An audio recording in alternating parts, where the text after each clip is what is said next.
ଆପଣଙ୍କର ବି ଯଦି certificate registration ପରେ ଷ୍ଟାଟସ୍ ଅନଭେରିଫାଇ ହେଇଯାଉଛି ତାହେଲେ ଆପଣଙ୍କ ପାଇଁ ଏହି ଭିଡ଼ିଓଟି ନୂଆ କି ଯଦି ସାର୍ଟିଫିକେଟ୍ ରେଜିଷ୍ଟ୍ରେସନ୍ କରିବା ପାଇଁ ଚାହୁଁଛନ୍ତି ତାହେଲେ ମଧ୍ୟ ଆପଣଙ୍କ ପାଇଁ ଏହି ଭିଡ଼ିଓ ଶେଷ ପର୍ଯ୍ୟନ୍ତ ଭିଡ଼ିଓକୁ ଦେଖନ୍ତୁ। ଏଠାରେ ସବୁ ପ୍ରୋବ୍ଲେମ୍ ଓ ସଲ୍ୟୁସନ୍ ମଧ୍ୟ ଏହି ଭିଡ଼ିଓରେ କୁହାଯାଇଛି। ଆପଣମାନେ ଷ୍ଟେପ୍ ବାଇ ଷ୍ଟେପ୍ ସବୁକିଛି ଏହି ଭିଡ଼ିଓକୁ ଦେଖି ସାରିଲା ପରେ ଆରାମରେ କରିପାରିବେ। ଆଜି ଆପଣମାନଙ୍କୁ ଏହି ଭିଡ଼ିଓରେ ଦେଖେଇବି ଆପଣମାନେ ସାର୍ଟିଫିକେଟ୍ ରେଜିଷ୍ଟ୍ରେସନ୍ କିପରି କରିବେ। ତ ଆପଣମାନେ ତ ଶୁଣିଥିବେ ବହୁତ ଜାଗାରେ ସାର୍ଟିଫିକେଟ୍ ରେଜିଷ୍ଟ୍ରେସନ୍ ବିଷୟରେ। ତ ଆପଣ କିଛି ବି ଯଦି ଜବ୍ ଆପ୍ଲାଏ କରୁଛନ୍ତି ବହୁତ ଜବ୍ରେ ଏବେ ସାର୍ଟିଫିକେଟ୍ ରେଜିଷ୍ଟ୍ରେସନ୍ ମାଗୁଛି, ମାନେ ଏମ୍ପ୍ଲୟମେଣ୍ଟ ଏକ୍ସଚେଞ୍ଜ ଗୋଟେ ଅପସନ୍ ଥିବ, ସେଠାରେ ଆପଣଙ୍କ ସାର୍ଟିଫିକେଟ୍ ରେଜିଷ୍ଟ୍ରେସନ୍ କରିଥିବା ଡିଟେଲ୍ସ ଆପଣଙ୍କୁ ମାଗୁଛି। ଯେମିତି OSSCରେ ଏବେ ବାହାରିଛି, ଯଦି ଆପଣ ଜୁନିୟର ଆସିଷ୍ଟାଣ୍ଟ ପୋଷ୍ଟକୁ ସିଲେକ୍ଟ କରୁଛନ୍ତି ତାହେଲେ ଆପଣଙ୍କୁ ଏମ୍ପ୍ଲୟମେଣ୍ଟ ଏକ୍ସଚେଞ୍ଜର ଡିଟେଲ୍ସ ମାଗୁଛି। ତ ସେଇ ରେଜିଷ୍ଟ୍ରେସନ୍ ଆପଣ କିପରି କରିବେ ତାହା ଏହି ଭିଡ଼ିଓରେ ଆପଣମାନଙ୍କୁ ଦେଖେଇବି।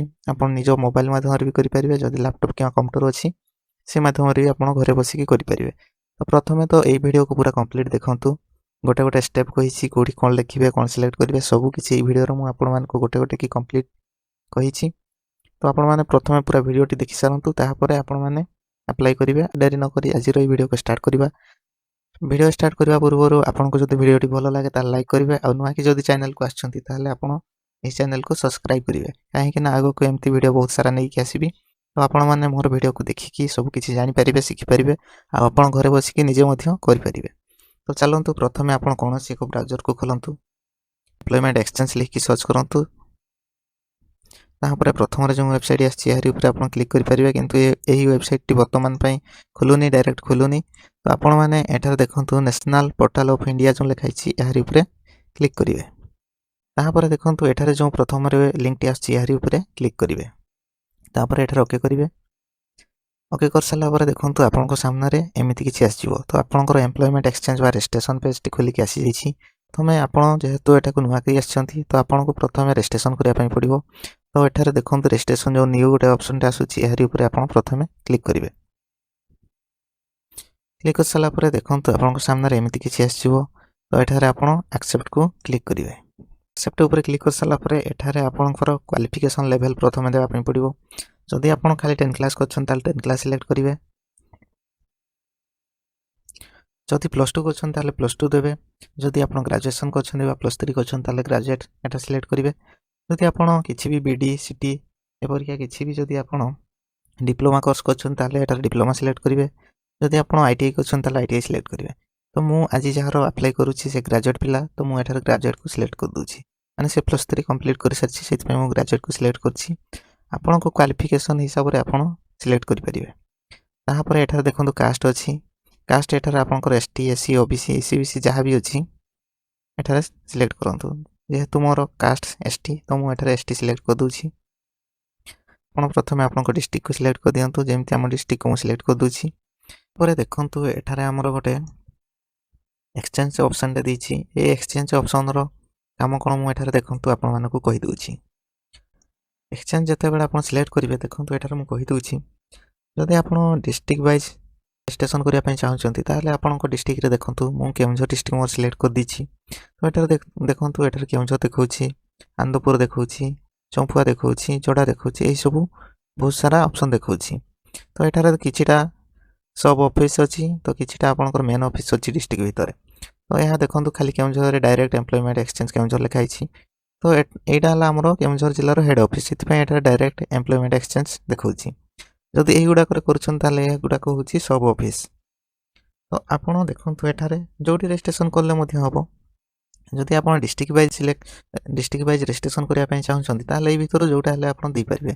ଯଦି ଷ୍ଟେଟ୍ ଲେଭେଲରେ ଆପଣ ରେଜିଷ୍ଟ୍ରେସନ୍ କରିବା ପାଇଁ ଚାହୁଁଛନ୍ତି ତାହେଲେ ଏଠାରେ ଦେଖନ୍ତୁ SC ଆଣ୍ଡ ST ଭୁବନେଶ୍ୱର ଯେଉଁ ଲେଖା ହେଇଛି ସ୍ପେଶାଲ ଏମ୍ପ୍ଲୟମେଣ୍ଟ ଏକ୍ସଚେଞ୍ଜ, ଏହାକୁ ସିଲେକ୍ଟ କରନ୍ତୁ। ଯଦି ଏହାକୁ ଆପଣ ସିଲେକ୍ଟ କରୁଛନ୍ତି ତାହେଲେ ଆପଣଙ୍କର ଡାଇରେକ୍ଟ ଷ୍ଟେଟ୍ରେ ରେଜିଷ୍ଟ୍ରେସନ୍ ହେଇଯିବ। ତ ଆପଣଙ୍କ ଇଚ୍ଛା ଅନୁସାରେ ଯେଉଁଟା ସିଲେକ୍ଟ କରିବା କଥା କରନ୍ତୁ। ମୁଁ ଯେହେତୁ ଯାହାର କରୁଛି ତାର ଷ୍ଟେଟ୍ର ଏମ୍ପ୍ଲୟମେଣ୍ଟ ଦରକାର ଥିଲା, ତ ମୁଁ ଏଠାରେ ସ୍ପେଶାଲ ଏମ୍ପ୍ଲୟମେଣ୍ଟ ଯେଉଁ SC ଆଣ୍ଡ ST ଭୁବନେଶ୍ୱର ଏହାକୁ ସିଲେକ୍ଟ କରିଦେଉଛି। ତାପରେ କ୍ୟାପ୍ଚାକୁ ଏଣ୍ଟର କରନ୍ତୁ, ତାପରେ ସବମିଟ୍ ଉପରେ କ୍ଲିକ୍ କରନ୍ତୁ। କରିସାରିଲା ପରେ ଏଠାରେ ଆପଣଙ୍କର ଫାର୍ଷ୍ଟ ନେମ୍ ମାଗିଛି, ଏଠାରେ ମିଡ଼ିଲ୍ ନେମ୍ ମାଗିଛି, ଏଠାରେ ଲାଷ୍ଟ ନେମ୍। ତାପରେ ଏଇ ସାଇଡ଼୍ରେ ଦେଖନ୍ତୁ ଏଠାରେ ଫାଦର୍ସ ନେମ୍ ମାଗିଛି, ତାପରେ ମଦର ନେମ୍ ମାଗିଛି, ତାପରେ ଏଠାରେ ଆପଣଙ୍କର ଇମେଲ୍ ଆଡ୍ରେସ୍କୁ ମାଗିଛି। ତାପରେ ଡେଟ୍ ଅଫ୍ ବାର୍ଥକୁ ଏଠାରେ ଏଣ୍ଟର କରିଦେବେ। ଯଦି ଆପଣ ମ୍ୟାରେଡ୍ କରିଛନ୍ତି ତାହେଲେ ସ୍ପାଉସ୍ ନେମ୍କୁ ଏଠାରେ ଭରିଦେବେ। ଯଦି ମ୍ୟାରେଡ୍ କରିନାହାନ୍ତି ତାହେଲେ ଏହାକୁ ବ୍ଲାଙ୍କ ଛାଡ଼ିଦେବେ। तापर एठार मैरिटल स्टेटस देखंतु दीछि एठार आपण मैरिड कि अनमैरिड विडो जहाँ भी अछंती एठारे आपण सिलेक्ट करि परिबे। तापर एठार देखंतु जेंडर ऑप्शन टे अछि एठारे जेंडर मेल कि फीमेल आपण सिलेक्ट करि परिबे।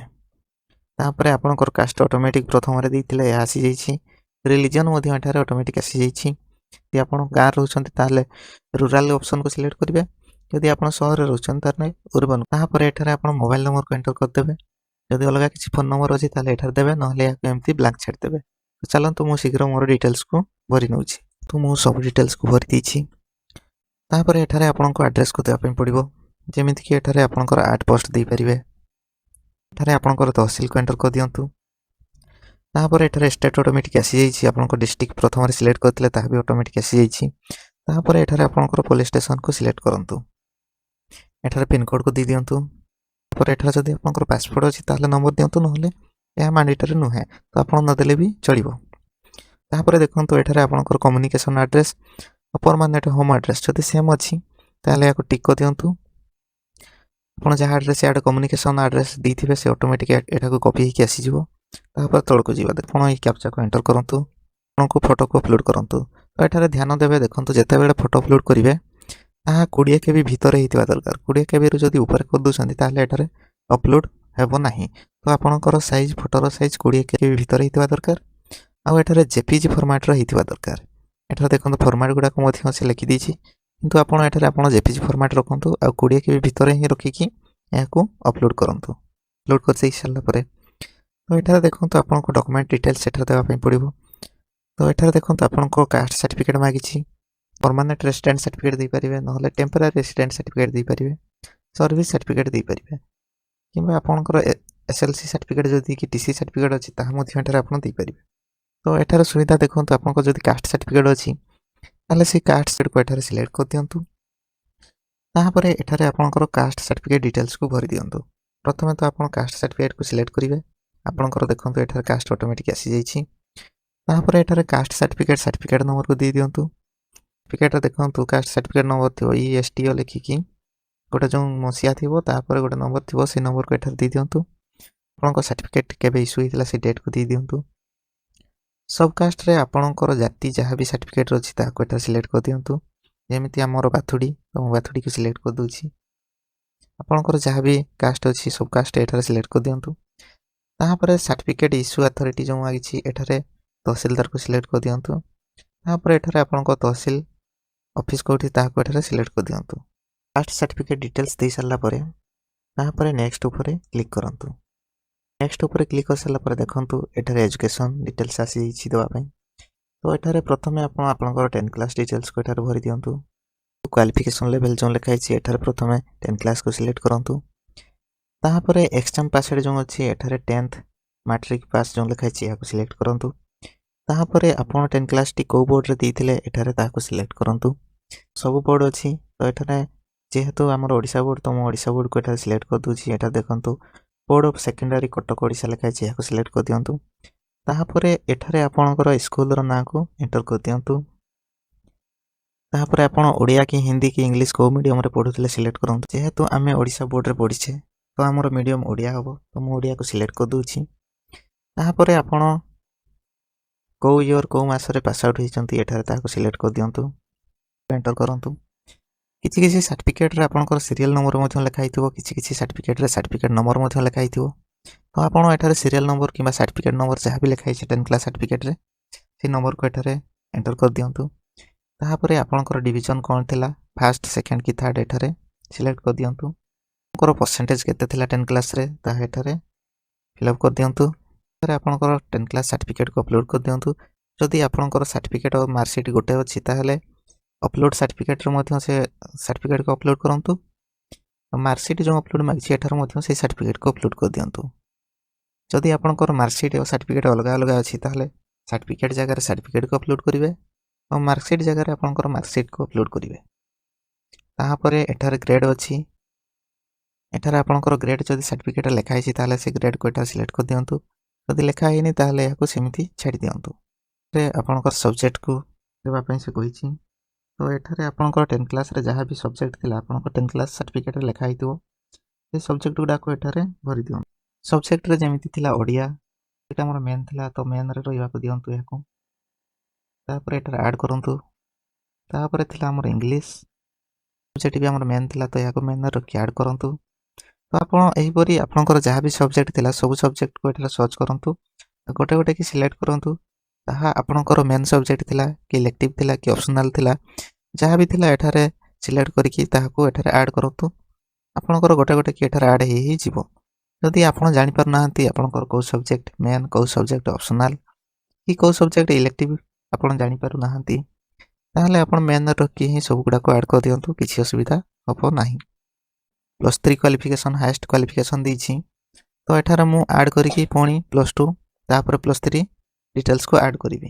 ତ ଏଠାରେ ଧ୍ୟାନ ଦିଅନ୍ତୁ, ଯେତେବେଳେ ଆପଣ ସାର୍ଟିଫିକେଟ୍ ଅପଲୋଡ଼ କରୁଛନ୍ତି ଆପଣଙ୍କ ଫର୍ମାଟ୍ଟି PDFରେ ହେଇଥିବ ଆଉ 100 KB ଭିତରେ ହେଇଥିବା ଦରକାର। ଏହାପରେ ଦେଖନ୍ତୁ ଆପଣ 10 କ୍ଲାସ୍ ଡିଟେଲ୍ସକୁ ଆଡ଼୍ କରିସାରିଲା ପରେ ଆଡ଼୍ କ୍ୱାଲିଫିକେସନ୍ ଉପରେ କ୍ଲିକ୍ କରିବେ। ତାପରେ ଏଠାରେ ଆପଣଙ୍କୁ +2 ଡିଟେଲ୍ସକୁ ଆଡ଼୍ କରିବା ପାଇଁ ପଡ଼ିବ। କ୍ୱାଲିଫିକେସନ୍ ଲେଭେଲରେ +2 ପାସ୍କୁ ସିଲେକ୍ଟ କରିବେ। ତାପରେ ଏଠାରେ ଆପଣଙ୍କର ସାଇନ୍ସ, ଆର୍ଟ୍ସ, କମର୍ସ କି ଭୋକେସନାଲ୍ ଯାହା ବି କୋର୍ସ ଅଛି ତାହାକୁ ଏଠାରେ ସିଲେକ୍ଟ କରିବେ। ତାପରେ ଏଠାରେ ଆପଣଙ୍କର ବୋର୍ଡ଼କୁ ସିଲେକ୍ଟ କରିବେ। ଯଦି ଆପଣ ଓଡ଼ିଶା ବୋର୍ଡ଼ରେ ପଢ଼ୁଥିଲେ ତାହେଲେ ଓଡ଼ିଶା ବୋର୍ଡ଼ ସିଲେକ୍ଟ କରିବେ। ଯଦି ଆପଣଙ୍କର ଅଲଗା କିଛି ବୋର୍ଡ଼ରେ ପଢ଼ୁଥିଲେ ତାହେଲେ ସେହି ବୋର୍ଡ଼କୁ ଏଠାରେ ଏଣ୍ଟର କରିବେ। ତାପରେ ଏଠାରେ ଆପଣଙ୍କର କଲେଜ ନାଁକୁ ଆଡ଼୍ କରିବେ। ତାପରେ ଏଠାରେ ମିଡ଼ିୟମରେ ଆପଣ ଯଦି ଓଡ଼ିଶା ବୋର୍ଡ଼ରେ ପଢ଼ୁଥିଲେ ତାହେଲେ ଓଡ଼ିଆ ମିଡ଼ିୟମକୁ ସିଲେକ୍ଟ କରିବେ। ଯଦି ଅଲଗା କିଛି ବୋର୍ଡ଼ରେ ପଢ଼ୁଥିଲେ ତାହେଲେ ସେଇ ମିଡ଼ିୟମ ଯାହା ବି ମିଡ଼ିୟମରେ ପଢ଼ୁଥିଲେ ତାହାକୁ ଏଠାରେ ଆଡ଼୍ କରିବେ। ତାପରେ ଏଠାରେ ଆପଣଙ୍କର ପାସିଂ ଇୟରକୁ ଦେବେ, ଯେମିତିକି ପ୍ରଥମେ ଏଠି ମସିହାକୁ ଦେଇଦେବେ, ତାପରେ ଡେଟ୍କୁ ଦେଇଦେବେ। ତାପରେ ଆପଣଙ୍କର ସାର୍ଟିଫିକେଟ୍ ନମ୍ବରକୁ ଏଠାରେ ଆଡ଼୍ କରିବେ। ଆପଣଙ୍କ ଯେଉଁ +2ରେ 2ଟା ସାର୍ଟିଫିକେଟ୍ ମିଳିଥାଏ, ଗୋଟେ ମାର୍କସିଟ୍ ଆଉ ଗୋଟେ ସାର୍ଟିଫିକେଟ୍, ସେ ସାର୍ଟିଫିକେଟ୍ ନମ୍ବରକୁ ଏଠାରେ ଆଡ଼୍ କରିବେ। ତାପରେ ଏଠାରେ ଆପଣଙ୍କର ଡିଭିଜନକୁ ସିଲେକ୍ଟ କରିବେ, କେଉଁ ଡିଭିଜନରେ ପାସ୍ କରିଥିଲେ, ପରସେଣ୍ଟେଜ କେତେ ଥିଲା ଆପଣଙ୍କର +2ରେ ତାହା ଏଠାରେ ଲେଖିବେ। ତାପରେ ଏଠାରେ ସେ ସାର୍ଟିଫିକେଟ୍କୁ ଅପଲୋଡ଼ କରିବେ। ତାପରେ ଆପଣଙ୍କର +2 ମାର୍କସିଟ୍କୁ ଅପଲୋଡ଼ କରିବେ। ଏଠାରେ ତାପରେ ସବଜେକ୍ଟ ଗୁଡ଼ାକ ଆଡ଼୍ କରିବେ। ଇଂଲିଶ ସବଜେକ୍ଟ ମେନ୍ ଥିଲା ତ ମେନ୍ରେ ଏହାକୁ ମୁଁ ରଖି ଆଡ଼୍ କରିଦେଉଛି। ତାପରେ ଓଡ଼ିଆ ସିଲେକ୍ଟ କରିବେ। ତାପରେ ଓଡ଼ିଆ ସବଜେକ୍ଟ ଆପଣଙ୍କର ମେନ୍ ଥିଲା କି କ'ଣ ଥିଲା ଏଠାରେ ସିଲେକ୍ଟ କରିବେ। ଯଦି ଇଲେକ୍ଟିଭ୍ ଅଛି ଇଲେକ୍ଟିଭ୍ ଦେବେ, ଅନର୍ସ ଥିଲେ ଅନର୍ସ ଦେବେ, ଯାହା ବି। ତ +2ରେ ଆମର ଓଡ଼ିଶା ବୋର୍ଡ଼ରେ ଖାସ୍ କିନା ଓଡ଼ିଆ ଆଉ ଇଂଲିଶ ସବଜେକ୍ଟ ମେନ୍ ହେଇଥାଏ, ତ ଏହାକୁ ମେନ୍ ହିଁ ସିଲେକ୍ଟ କରନ୍ତୁ। ତାପରେ ଆଡ଼୍ରେ କ୍ଲିକ୍ କରିବେ। ତାପରେ ଇକୋନୋମିକ୍ସକୁ ଆଡ଼୍ କରିବେ। ଇକୋନୋମିକ୍ସ ସବଜେକ୍ଟ ବି ଆମର ମେନ୍ ଥିଲା, ତ ଏହାକୁ ବି ମେନ୍ରେ ଆଡ଼୍ କରିବେ। ତାପରେ ଥିଲା ପଲିଟିକାଲ ସାଇନ୍ସକୁ ବି ମେନ୍ରେ ଥିଲା, ତ ଏହାକୁ ବି ମେନ୍ରେ ଆଡ଼୍ କରିଦେବେ। ତାପରେ ଥିଲା ହିଷ୍ଟ୍ରି। ଯଦି ଆପଣ ଜାଣିପାରୁନାହାନ୍ତି କେଉଁଟା ମେନ୍ ସବଜେକ୍ଟ କେଉଁଟା ଅପସନାଲ୍, ତାହେଲେ ସବୁ ସବଜେକ୍ଟ ଗୁଡ଼ାକୁ ଆପଣ ମେନ୍ ରଖି ଆଡ଼୍ କରିଦେବେ, କିଛି ଅସୁବିଧା ହେବ ନାହିଁ। ତାପରେ ଏହା +2 ଡିଟେଲ୍ସ ହେଇସାରିଲା ପରେ ଆଡ଼୍ କ୍ୱାଲିଫିକେସନ୍ ଉପରେ କ୍ଲିକ୍ କରିବେ। ତାପରେ ଦେଖନ୍ତୁ 10 କ୍ଲାସ୍ ଡିଟେଲ୍ସ ମଧ୍ୟ ଆପଣଙ୍କର ହେଇଯାଇଛି। ତାପରେ +2 ଡିଟେଲ୍ସ ମଧ୍ୟ ଏଠାରେ ଆଡ଼୍ ହେଇଯାଇଛି। ତାପରେ ଆମେ ଏବେ +3 ଡିଟେଲ୍ସ ଏଠାରେ ଆଡ଼୍ କରିବା। +3 ଡିଟେଲ୍ସ ଆଡ଼୍ କରିବା ପାଇଁ କ୍ୱାଲିଫିକେସନ୍ ଲେଭେଲରେ ଆପଣ ଏଠାରେ ଗ୍ରାଜୁଏଟ୍କୁ ସିଲେକ୍ଟ କରନ୍ତୁ। ତାପରେ ଏଠାରେ ଆପଣଙ୍କର ଆର୍ଟ୍ସ କିମ୍ବା ସାଇନ୍ସ କିମ୍ବା କମର୍ସ ଥିଲା ତାହା ଏଠାରେ ସିଲେକ୍ଟ କରିବେ। BA ଯଦି ଆପଣ ଆର୍ଟ୍ସ କରୁଛନ୍ତି ତାହେଲେ BAକୁ ସିଲେକ୍ଟ କରିବେ। ଯଦି BCom ସିଲେକ୍ଟ କରିଛନ୍ତି ତାହେଲେ ଆପଣଙ୍କର କମର୍ସ ହେବ। ଯଦି BSc ସିଲେକ୍ଟ କରିଛନ୍ତି ତାହେଲେ ଆପଣ ସାଇନ୍ସ ହେବ। ତ ମୁଁ ଯେହେତୁ ଆର୍ଟ୍ସ, ତ ମୁଁ ଏହାକୁ BAକୁ ସିଲେକ୍ଟ କରିଦେଉଛି। ତାପରେ ଏଠାରେ ଆପଣଙ୍କର ବୋର୍ଡ଼କୁ ସିଲେକ୍ଟ କରିଦେବେ, କଲେଜ ନାଁକୁ ଏଣ୍ଟର କରିଦେବେ, ମିଡ଼ିୟମକୁ ସିଲେକ୍ଟ କରିଦେଲେ। ତାପରେ କେଉଁ ଇୟର୍ରେ ପାସ୍ ଆଉଟ୍ ହେଇଛନ୍ତି ତାହା ଏଠାରେ ସିଲେକ୍ଟ କରିଦିଅନ୍ତୁ। ତାପରେ ଆପଣ ଏଠାରେ ଆପଣଙ୍କ ସାର୍ଟିଫିକେଟ୍ ନମ୍ବରକୁ ଏଣ୍ଟର କରିଦେବେ। ତାପରେ ଅପଲୋଡ଼ ସାର୍ଟିଫିକେଟ୍ ଉପରେ କ୍ଲିକ୍ କରିବେ। ସାର୍ଟିଫିକେଟ୍ ଜାଗାରେ ଆପଣଙ୍କର ପ୍ରୋଭିଜନାଲ୍ ସାର୍ଟିଫିକେଟ୍ ଯାହା ବି ମିଳିଥିଲା ଅପଲୋଡ଼ କରିଦେବେ। ଅପଲୋଡ଼ ମାର୍କସିଟ୍ ଉପରେ ଆପଣ ଆପଣଙ୍କର ମାର୍କସିଟ୍କୁ +3ର ଆଡ଼୍ କରିଦେବେ। ତାପରେ ଏଠାରେ ଦେଖନ୍ତୁ ଆଉ ଗୋଟେ ଅପସନ୍ ଆସିଛି, upload highest qualification certificate scan copy ମାଗିଛି। ତ ଏଠାରେ ଆପଣଙ୍କର +3 ଆପଣ ହାଏଷ୍ଟ କ୍ୱାଲିଫିକେସନ୍ କରିଛନ୍ତି, ସେଥିପାଇଁ ଆପଣଙ୍କର ଏଠାରେ +3 ମାର୍କସିଟ୍ କିମ୍ବା ଆପଣଙ୍କର ପ୍ରୋଭିଜନାଲ୍ ସାର୍ଟିଫିକେଟ୍କୁ ଏଠାରେ ଅପଲୋଡ଼ କରିଦେବେ। ତାପରେ ଏଠାରେ ସବଜେକ୍ଟରେ ଦେଖନ୍ତୁ, ଏଠାରେ +3ରେ ତ ସେମିଷ୍ଟର ୱାଇଜ୍ ବହୁତ ସବଜେକ୍ଟ ଥାଏ, ସବୁ ବର୍ଷ ପୁଣି ଚେଞ୍ଜ ହେଉଥାଏ। ସେଥିପାଇଁ ଆପଣ ଏଠାରେ ସବୁ ସବଜେକ୍ଟକୁ ଆଡ଼୍ କରିବା କିଛି ଦରକାର ନାହିଁ। ଆପଣ ଖାଲି ଏଠାରେ ଆପଣଙ୍କର ଅନର୍ସ ଯାହା ଥିଲା ସେଇ ସବଜେକ୍ଟକୁ ଏଠାରେ ଆଡ଼୍ କରିଦିଅନ୍ତୁ, ମେନ୍ରେ ରଖିକି ଆଡ଼୍ କରିଦିଅନ୍ତୁ। ଯଦି ଆପଣ ପାସ୍ ନେଇକି ପଢ଼ୁଥିଲେ ତାହେଲେ ଏଠାରେ ଆପଣଙ୍କର ସବୁ ସବଜେକ୍ଟ ଗୁଡ଼ାକ ଗୋଟେ ଗୋଟେ କି ଆଡ଼୍ କରିବା ପାଇଁ ପଡ଼ିବ। ଯଦି ଆପଣ ଅନର୍ସ ନେଇକି +3 ପଢ଼ୁଥିଲେ ତାହେଲେ ଆପଣ ଅନର୍ସ ଯେଉଁ ସବଜେକ୍ଟ ଥିଲା ସେଇ ସବଜେକ୍ଟକୁ ଏଠାରେ ସିଲେକ୍ଟ କରିକି ମେନ୍ରେ ରଖିକି ଆଡ଼୍ କରିଦିଅନ୍ତୁ। ଆପଣଙ୍କର ସକ୍ସେସଫୁଲି ଏହା ଡିଟେଲ୍ସ ଫିଲ୍ଅପ୍ ହେଇଯିବ। ତାପରେ ଏଠାରେ ସବମିଟ୍ ଉପରେ କ୍ଲିକ୍ କରିବେ। ତାପରେ ଏଠାରେ ଆପଣଙ୍କର ଏକ୍ସପିରିଏନ୍ସ ଡିଟେଲ୍ସ ମାଗିଛି, ଏହାକୁ ଆପଣ ଚାହିଁଲେ ଦେଇପାରିବେ, ନହେଲେ ନେକ୍ସଟ ଉପରେ କ୍ଲିକ୍ କରନ୍ତୁ। ଏଠାରେ ଲାଙ୍ଗୁଏଜ ଡିଟେଲ୍ସ ମାଗିଛି, ଏଠାରେ ଆପଣ ଲାଙ୍ଗୁଏଜ ଡିଟେଲ୍ସକୁ ସବୁ ଭରି ଦିଅନ୍ତୁ, ଯେମିତିକି ଓଡ଼ିଆ ମୁଁ କହିପାରୁଛି, ଲେଖିପାରୁଛି, ପଢ଼ିପାରୁଛି, ତ ମୁଁ ଆଡ଼୍ କରିଦେଉଛି। ତାପରେ ଏଠାରେ ଇଂଲିଶକୁ ମଧ୍ୟ ଆଡ଼୍ କରିଦିଅନ୍ତୁ।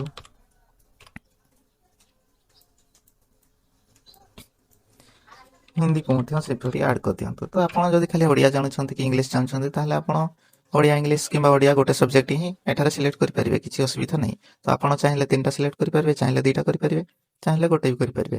ଏହା ବ୍ୟତୀତ ଯଦି ଆପଣଙ୍କର ଅଲଗା କିଛି ଲାଙ୍ଗୁଏଜ ଆସିଛି, ତାହେଲେ ତାହାକୁ ମଧ୍ୟ ଏଠାରେ ଆଡ଼୍ କରିପାରିବେ। ଏହା ହେଇସାରିଲା ପରେ ନେକ୍ସଟ ଉପରେ କ୍ଲିକ୍ କରନ୍ତୁ। ତାପରେ ଏଠାରେ ଆଡିସନାଲ ଇନଫର୍ମେସନ ଡିଟେଲ୍ସ ମାଗିଛି, ଏହାକୁ ଚାହିଁଲେ ଆପଣ ଦେଇପାରିବେ, ନହେଲେ ଏହାକୁ ନେକ୍ସଟ କରିଦିଅନ୍ତୁ। ତାପରେ ଏଠାରେ ଏହାକୁ ରେଗୁଲାର ଓନ୍ଲି ସିଲେକ୍ଟ କରନ୍ତୁ। ତାପରେ ଏଠାରେ ଦେଖନ୍ତୁ ୱିଲିଂନେସ୍ ଯେଉଁ ଅଛି, ଏହାକୁ ଆପଣ ସେଲ୍ଫ ଏମ୍ପ୍ଲୟ ସିଲେକ୍ଟ କରିବେ। ତାପରେ ଏଠାରେ ଦେଖନ୍ତୁ ଏହା ଟ୍ରେନିଂ ଡିଟେଲ୍ସ ଆସିଛି, ଏହାକୁ ନ କରିଦିଅନ୍ତୁ। ତାପରେ ଏହାକୁ ଟିକ୍ କରନ୍ତୁ। ତାପରେ ସବମିଟ୍ ଉପରେ କ୍ଲିକ୍ କରନ୍ତୁ। ତାପରେ ଦେଖନ୍ତୁ ଏହି ପେଜଟି ଆପଣଙ୍କ ପାଇଁ ଇମ୍ପୋର୍ଟାଣ୍ଟ। ତ ପ୍ରଥମରେ ଗୋଟେ ମୁଁ ଫଟୋଟେ ଦେଖେଇଥିଲି, ଅନଭେରିଫାଇ ଅଛି। ତ ଏଠାରେ ଯଦି ଆପଣ ଭୁଲ କରିଛନ୍ତି, ତାହେଲେ ଆପଣଙ୍କର ଅନଭେରିଫାଇ ହେଇଯିବ, ଲାଇଭ୍ ହେବନି। ସେଥିପାଇଁ ଏହାକୁ ଆପଣ ଇମ୍ପୋର୍ଟାଣ୍ଟ ଦେବେ। ତ ପ୍ରଥମେ ଆପଣ ଏଠାରେ ଆପଣଙ୍କର ହାଏଷ୍ଟ କ୍ୱାଲିଫିକେସନ ଯାହା ବି ଦେଇଛନ୍ତି ତାହାକୁ ଏଠାରେ ସିଲେକ୍ଟ କରିବେ। ତାପରେ ଏଠାରେ ଆପଣ ନେକ୍ସଟ କରିବେ ନାହିଁ, ଏହାକୁ ନେକ୍ସଟ କରିବେ ନାହିଁ, ଆପଣ ଏଠାରେ ମିଡିୟମକୁ ସିଲେକ୍ଟ କରିବେ। ତାପରେ ଏଠାରେ ଆପଣ ଏହାକୁ ସେଭ୍ କରିବେ ପ୍ରଥମେ, ତାପରେ ନେକ୍ସଟ କରିବେ। ଯଦି ଡାଇରେକ୍ଟ ନେକ୍ସଟ କରିଦେଉଛନ୍ତି, ତାହେଲେ ଆପଣଙ୍କର ଅନଭେରିଫାଇ ହେଇକି ରହିଯିବ, ଆପଣଙ୍କର ଭେରିଫାଇ ହେବ ନାହିଁ କିମ୍ବା ଲାଇଭ୍ ହେବ ନାହିଁ। ଏଠାରେ ଆପଣ ଡାଇରେକ୍ଟ ନେକ୍ସଟ କରିକି ଭୁଲ କରିଦେଉଛନ୍ତି, ତାହେଲେ ଆପଣଙ୍କର ଏଠାରେ ଭେରିଫାଇ ହେବ ନାହିଁ କିମ୍ବା ସେ ଆପ୍ଲିକେସନଟି ବା ଆପଣଙ୍କର ସାର୍ଟିଫିକେଟଟି ଏଠାରେ ଲାଇଭ୍ ହେବ ନାହିଁ। ସେଥିପାଇଁ ଆପଣ ଏହାକୁ ପ୍ରଥମେ ସେଭ୍ କରିବେ। ସେଭ୍ ହେଇସାରିଲା ପରେ ଦେଖନ୍ତୁ ଏମିତି କିଛି ଡିଟେଲ୍ସ ଆସିବ। ତାପରେ ଆପଣ ଏଠାରେ ନେକ୍ସଟ କରିବେ, ହେଲେ ଆପଣଙ୍କର ସକ୍ସେସଫୁଲି ସାର୍ଟିଫିକେଟଟି ଭେରିଫାଇ ହେଇଯିବ, ଲାଇଭ୍ ହେଇକି ଆସିବ। ତାପରେ ଦେଖନ୍ତୁ ଏଠାରେ ଆପଣଙ୍କର ଯାହା ଡିଟେଲ୍ସ ଦେଇଥିଲେ ସବୁ କିଛି ଆସିଯାଇଛି। ଏହାକୁ ଚାହିଁଲେ ଆପଣ ସେଭ୍ କରିପାରିବେ ବା ପ୍ରିଣ୍ଟ ବି କରିପାରିବେ। ତ ଏହାକୁ ଆପଣ ପ୍ରଥମେ ସେଭ୍ କରିକି ରଖନ୍ତୁ, କାରଣ ଏଠାରେ ଆପଣଙ୍କର ନମ୍ବର ମଧ୍ୟ ରେଜିଷ୍ଟ୍ରେସନ ନମ୍ବର ଆସିଛି, ସେଇ ନମ୍ବର ଆପଣଙ୍କର ଲଗ୍ଇନ୍ କଲା ବେଳକୁ ଦରକାର ହେବ। ଏହାକୁ ଆପଣ ସେଭ୍ କରିସାରିଲା ପରେ ବ୍ୟାକ୍ ଟୁ ହୋମ୍ ଉପରେ କ୍ଲିକ୍ କରନ୍ତୁ। ପୁଣି ଥରେ ଆପଣ ହୋମ୍ ପେଜକୁ ଆସିଗଲେ ଆପଣ ଏଠାରେ ଆପଣଙ୍କର ୟୁଜର ନେମ୍କୁ ଦେବେ। ତ ୟୁଜର ନେମ୍ କୋଉଟା ମୁଁ ଆପଣଙ୍କୁ ଯେଉଁ ଲାଷ୍ଟ ଟାଇମରେ ସେଭ୍ କରିବା ପାଇଁ କହିଲି ଗୋଟେ ଫର୍ମଟେ, ସେ ଡିଟେଲ୍ସ ସବୁ ଥିଲା ସେ ଫର୍ମକୁ ଦେଖନ୍ତୁ, ସେଠାରେ ଆପଣଙ୍କର ୟୁଜର ଆଇଡି ଥିବ। ଏଠାରେ ଦେଖନ୍ତୁ ଯେଉଁ ଆପ୍ଲିକେସନଟି ଆପଣଙ୍କୁ ସେଭ୍ କରିବା ପାଇଁ କହିଥିଲି, ଏଠାରେ ଦେଖନ୍ତୁ ରେଜିଷ୍ଟ୍ରେସନ ଯେଉଁ ଲେଖା ହେଇଛି, ଏହା ହେଉଛି ଆପଣଙ୍କର ୟୁଜର ଆଇଡି। এই ଆଇଡିକୁ କପି କରନ୍ତୁ ଆଉ ସେଠାରେ ୟୁଜର ଆଇଡିରେ ନେଇକି ପେଷ୍ଟ କରନ୍ତୁ। ୟୁଜର ଆଇଡିକି ଏଠାରେ ଦେଇ ସାରିଲା ପରେ ଆପଣଙ୍କ ପାସୱାର୍ଡକୁ ଏଠାରେ ଏଣ୍ଟର କରନ୍ତୁ। ଆପଣ ଆପ୍ଲାଏ କରିବାର ଶେଷ କରିଦେଲେ, କିନ୍ତୁ ଆପଣଙ୍କୁ ପାସୱାର୍ଡ କେଉଁଠି ବି ମାଗିନି କି ଆପଣ ଜାଣିବି ନାହାନ୍ତି ପାସୱାର୍ଡ ଆପଣଙ୍କର କ'ଣ। ତ ଏଠାରେ ଆପଣ କେମିତି ଜାଣିବେ ଆପଣଙ୍କର ପାସୱାର୍ଡ କ'ଣ? ତ ଏଠାରେ ଆପଣଙ୍କର ଡେଟ୍ ଅଫ୍ ବାର୍ଥ ହିଁ ଆପଣଙ୍କର ପାସୱାର୍ଡ ହେଇଥାଏ। ପ୍ରଥମେ ଆପଣଙ୍କର ଡିଫଲ୍ଟ ପାସୱାର୍ଡ ଥାଏ। ଆପଣ ରେଜିଷ୍ଟ୍ରେସନ ଯଦି ପ୍ରଥମେ କମ୍ପ୍ଲିଟ୍ କରୁଛନ୍ତି, ତାହେଲେ ଆପଣଙ୍କର ଡିଫଲ୍ଟ ଡେଟ୍ ଅଫ୍ ବାର୍ଥ ହିଁ ଆପଣଙ୍କର ପାସୱାର୍ଡ ଥାଏ। ତ ଡେଟ୍ ଅଫ୍ ବାର୍ଥକୁ ଏଠାରେ ଏଣ୍ଟର କରନ୍ତୁ। ତ କିପରି ଏଣ୍ଟର କରିବେ ଫର୍ମାଟଟି ମଧ୍ୟ ମୁଁ ଏଠାରେ ଦେଖନ୍ତୁ ମେନସନ୍ କରିଦେଇଛି। ଏହିପରିକି ଆପଣ ଏଣ୍ଟର କରନ୍ତୁ ଡେଟ୍ ଅଫ୍ ବାର୍ଥକୁ, ତାପରେ ସବମିଟ୍ ଉପରେ କ୍ଲିକ୍ କରନ୍ତୁ। ତାପରେ ଦେଖନ୍ତୁ ଆପଣଙ୍କ ପାସୱାର୍ଡକୁ ଦେଇକି ସବମିଟ୍ କରିସାରିଲା ପରେ ଏଠାରେ ପୁଣି ଥରେ ଆପଣଙ୍କୁ ନୂଆ ପାସୱାର୍ଡ ମାଗିଛି ଜେନେରେଟ୍ କରିବା ପାଇଁ। ତ ପୁଣି ଥରେ ଏଠାରେ ପାସୱାର୍ଡରେ ଆପଣଙ୍କର ଡେଟ୍ ଅଫ୍ ବାର୍ଥକୁ ଏଣ୍ଟର କରିଦିଅନ୍ତୁ। ତାପରେ ଏଠାରେ ଆପଣଙ୍କୁ ଆପଣଙ୍କ ଇଚ୍ଛା ଅନୁସାରେ ଗୋଟେ ନୂଆ ପାସୱାର୍ଡ ଦେବା ପାଇଁ ପଡ଼ିବ। ଏହି ପାସୱାର୍ଡ କିପରି କ୍ରିଏଟ୍ କରିବେ ଯଦି ଆପଣ ଜାଣିପାରୁନାହାନ୍ତି, ତାହେଲେ ଏହାର ପାଇଁ ବି ଗୋଟେ ଦେଖନ୍ତୁ ଏକ୍ସାମ୍ପଲ ହିସାବରେ ଗୋଟେ ପାସୱାର୍ଡଟି ଆପଣମାନଙ୍କୁ ଶୋ କରିଦେଇଛି। ଏହି ଟାଇପ୍ର ଗୋଟେ ପାସୱାର୍ଡ ଆପଣ ଏଠାରେ କ୍ରିଏଟ୍ କରନ୍ତୁ। ପାସୱାର୍ଡଟି ଦେଇ ସାରିଲା ପରେ ସବମିଟ୍ ଉପରେ କ୍ଲିକ୍ କରନ୍ତୁ। ଆପଣଙ୍କର ପାସୱାର୍ଡ ସକ୍ସେସଫୁଲି ଚେଞ୍ଜ ହେଇଯାଇଛି, ଏଠାରେ ଆସିଯାଇଛି, ଓକେ କରିଦିଅନ୍ତୁ। ତ ଆପଣଙ୍କ ସାମ୍ନାରେ ଏମିତି କିଛି ଆସିଯିବ। ଏଠାରେ ଆପଣ ଚେକ୍ ଷ୍ଟାଟସ୍ ଉପରେ କ୍ଲିକ୍ କରିବେ।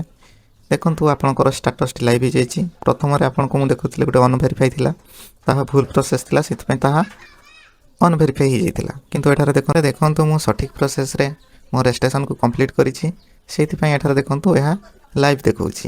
ତ ଆପଣଙ୍କର ବି ଯଦି ଏମିତି ଲାଇଭ୍ ଆସୁଛି, ତାହେଲେ ଆପଣ ଠିକ୍ଠାକ୍ କରିଛନ୍ତି ଆଉ ସକ୍ସେସଫୁଲି ରେଜିଷ୍ଟ୍ରେସନ ହେଇଛି ବୋଲି ଜାଣିପାରିବେ।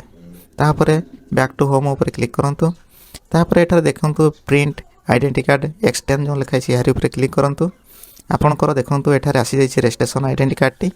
ଆପଣଙ୍କର ଏମ୍ପ୍ଲୟମେଣ୍ଟ ଡିଟେଲ୍ସ ମାଗିବ, ଏହି କାର୍ଡ଼କୁ ସେଠାରେ ୟୁଜ୍ କରିପାରିବେ। ତ ଆଜିର ରେଜିଷ୍ଟ୍ରେସନ ଏତିକି ଥିଲା। ଆପଣମାନେ ସକ୍ସେସଫୁଲି ଆପଣମାନେ କେମିତି ଏହାକୁ ଆପ୍ଲାଏ କରିବେ ବା ରେଜିଷ୍ଟ୍ରେସନ୍ କାର୍ଡ଼କୁ ବନେଇବେ ମୁଁ ଆପଣମାନଙ୍କୁ ଦେଖାଇ ଦେଇଛି। ଯଦି ଆପଣଙ୍କୁ ଭିଡ଼ିଓ ଭଲ ଲାଗିଥାଏ ତାହେଲେ ଗୋଟେ ଲାଇକ୍ କରିବେ ଆଉ ଚ୍ୟାନେଲକୁ ନୂଆ କରି ଆସିଛନ୍ତି ହେଲେ ସବସ୍କ୍ରାଇବ୍ କରିବେ। ଆଗକୁ ଏମିତି ବହୁତ ସାରା ମୁଁ ଭିଡ଼ିଓ ନେଇକି ଆସିବି, ଆପଣମାନେ ମୋ ଚ୍ୟାନେଲକୁ ସବସ୍କ୍ରାଇବ୍ କରିକି ରଖନ୍ତୁ। ଆଜିର ଭିଡ଼ିଓ ପାଇଁ ଏତିକି ଥିଲା, ରହୁଛି, ନମସ୍କାର।